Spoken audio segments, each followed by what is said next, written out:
श्रीमद् भागवत गीता एकमात्र ऐसा ग्रंथ है जो मनुष्य को जीने का सही तरीका बताती है। भगवत गीता जीवन में धर्म, कर्म और प्रेम का पाठ पढ़ाती है। श्रीमद् भागवत गीता का ज्ञान मानव जीवन और जीवन के बाद का जीवन दोनों के लिए उपयोगी माना गया है। गीता संपूर्ण जीवन दर्शन है और इसका अनुसरण करने वाला व्यक्ति सर्वश्रेष्ठ होता है।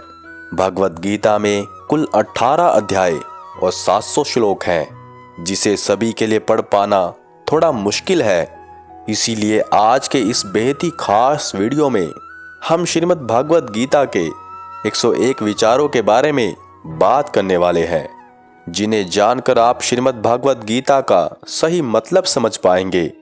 इसीलिए इन विचारों को आप हर रोज जब भी समय मिले सुने। तो चलिए जानते हैं श्रीमद् भागवत गीता के 101 महत्वपूर्ण विचारों को। भगवान श्री कृष्ण कहते हैं, सही समय की प्रतीक्षा करके स्वयं को मूर्ख मत बनाइए, क्योंकि सही समय तभी आएगा जब उसे सही बनाने के लिए आप प्रयत्न करेंगे। उदय किसी का भी अचानक नहीं होता, सूर्य भी धीरे धीरे निकलता है और ऊपर उठता है। धैर्य और तपस्या जिसमें है वही संसार को प्रकाशित कर सकता है। बड़ी सफलता का हकदार वही है जो अपने कर्म फल में आसक्त हुए बिना निरंतर अपने कर्मों को कर्तव्य समझकर करता है।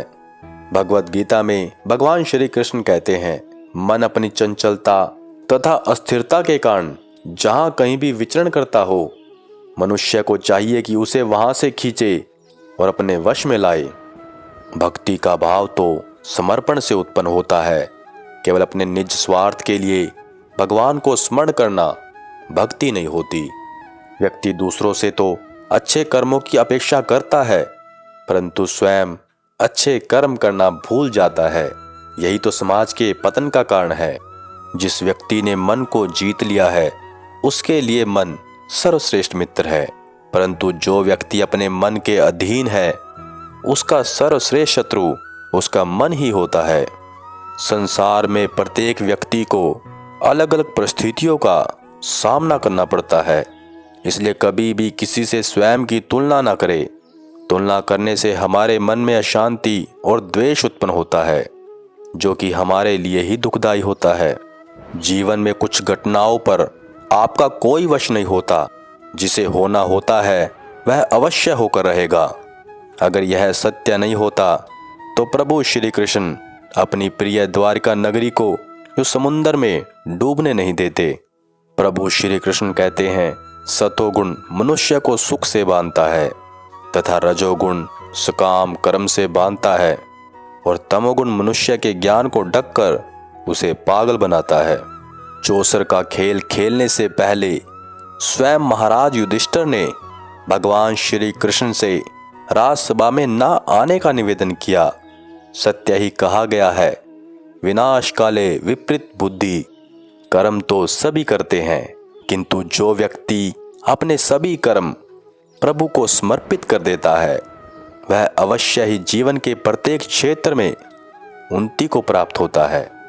भगवान कृष्ण कहते हैं, लोग जिस भाव से मुझे ग्रहण करते हैं, उसी के अनुसार उन्हें फल मिलता है। कर्म करो, फल की इच्छा मत करो। इसका अर्थ यह कदापि नहीं कि व्यक्ति बिना सोचे समझे कर्म करे। अच्छे कर्मों का फल अच्छा और बुरे कर्मों का फल बुरा होता है। भगवान सब देख रहा है। अक्सर इस बात को गलत समझा जाता है और लोग कहते हैं, अगर भगवान सब देख रहा है तो कुछ करता क्यों नहीं। परंतु इसका जवाब तो कृष्ण ने गीता में पहले ही दिया है कि वह हर व्यक्ति के कर्मों के साक्षी हैं, पर किसी के कर्म पर उनका कोई नियंत्रण नहीं है। भगवान किसी को भी कर्म करने से नहीं रोक सकते।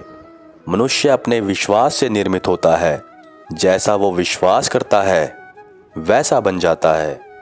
चक्रव्यूह रचने वाले सारे अपने ही होते हैं। कल भी यही सत्य था और आज भी यही सत्य है। अकेले चलना भी सीख लो।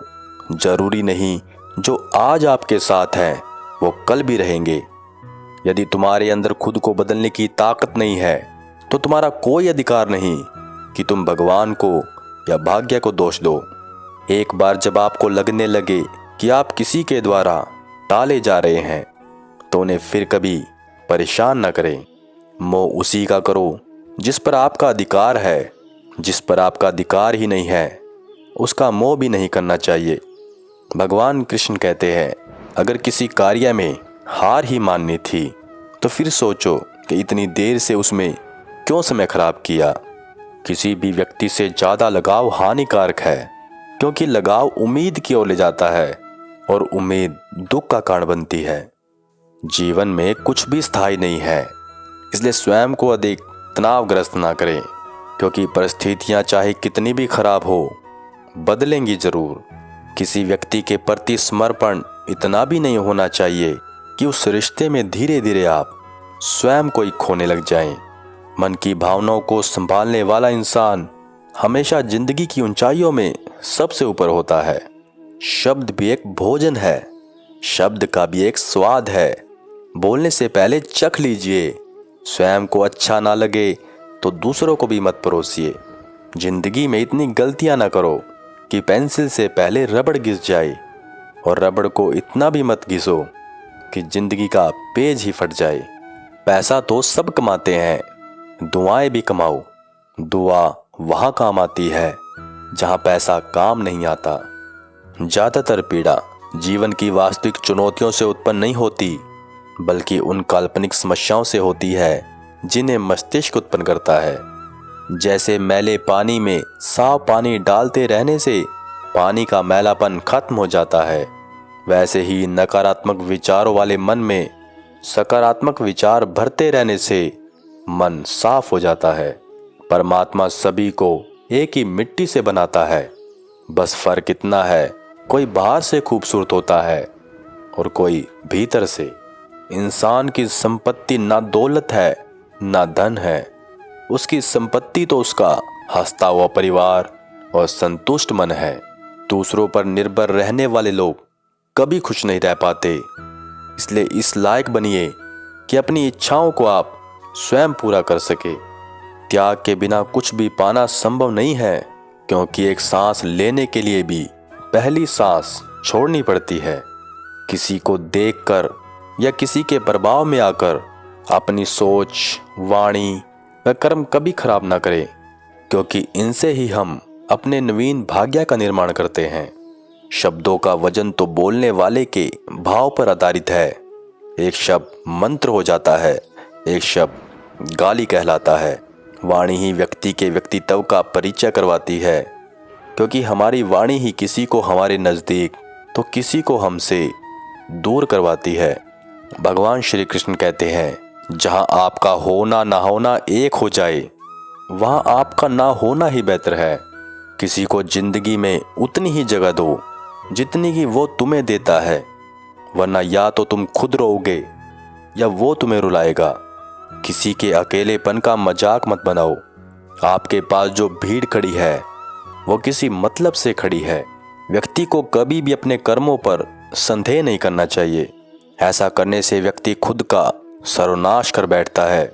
इसलिए अगर सफलता प्राप्त करना चाहते हैं तो जो भी कार्य करे उसे पूरे विश्वास के साथ, बिना किसी संदेह के पूरा करें।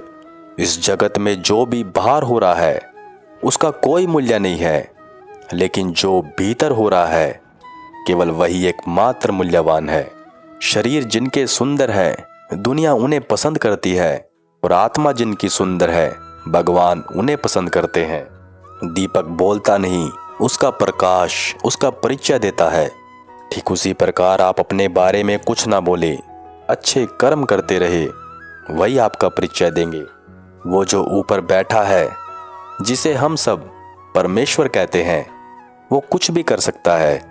सिर्फ सब्र और विश्वास करें, उसे निरंतर याद करते रहें। अपनी इच्छा भगवान के सामने जाहिर करो, क्योंकि जो दिल में ख्याल डाल सकता है वो नसीब में भी लिख सकता है।